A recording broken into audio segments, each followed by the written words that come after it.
Hello and welcome to another episode of What's in the Pipe. I'm your host, Marissa Davis, and joining me today in the studio we have Eric Lang. Eric is Vice Chair of the Young Pipeline Professionals here in Houston and an integrity engineer. Thanks for joining us today, Eric. Thanks for having me. So today's episode is a little different in that we have Eric here representing a growing organization driving change in our industry. So Eric, why don't you start off by telling us a little about Young Pipeline Professionals, what it's all about, what your mission is, and why is it so important for our industry? Right, so we're a nonprofit organization with a mission to accept the duty of care for the pipeline industry. We do this a few different ways. One is through education, second is through networking, third is through leadership opportunities within our organization, and the last is by being awesome, ... So kind of one of those young professional kind of goals, just trying to be the best that we can at work, outside of work, everything in between. So beyond just YPP in Houston and in the United States, there's also a international piece of this as well. We're really excited about getting all of the young professionals together, pooling our resources and trying to learn and prepare ourselves as retirees start leaving the industry. So what do you think the pipeline industry is doing well and not so well in regard to sharing knowledge? I think we're doing a lot of good things formally within the companies and also to some extent outside of the companies. We've got things like formal mentorship programs and rotational programs. We also have a lot of conferences within the industry where companies come together. Some companies and some individuals within the industry are better at that than others. So I think there's still room for improvement on those fronts.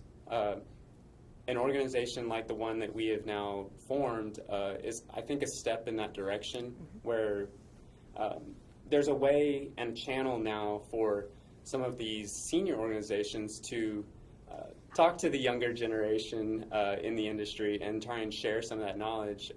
Some of these 20, 30, 40-year type guys have been really, I think, looking for some of these young professionals to come into a central place where they have an opportunity to talk to them. And what do you think the biggest challenge is for people coming into the pipeline industry? I think it's really just finding out that the midstream industry even exists.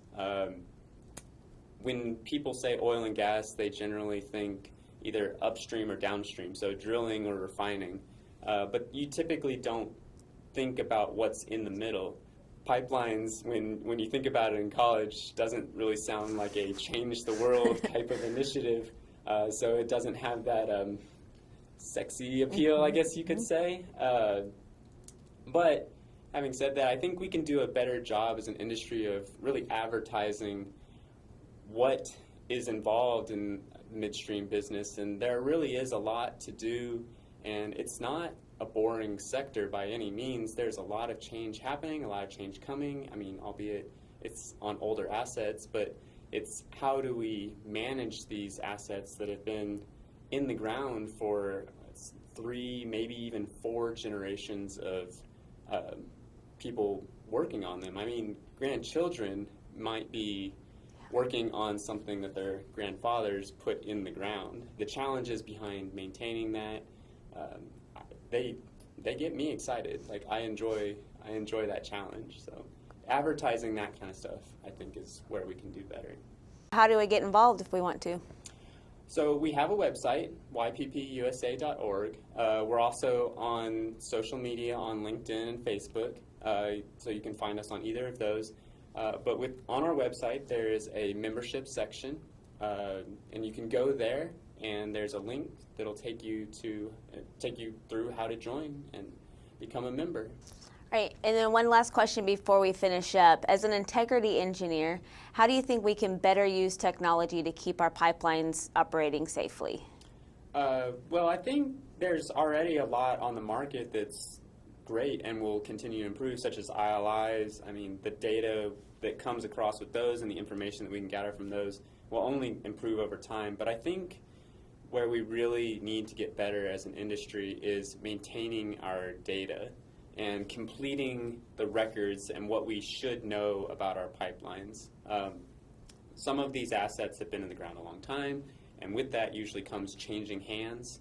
and the data doesn't always come across the way it should when it changes hands. So I think there's room for improvement there to improving how we can maintain those assets and predict when maintenance needs to happen before a failure. I would say the data side is largely where we need to improve to be safer. Well, thank you so much for coming in today. I look forward to more collaboration between G2 and young pipeline professionals. Same.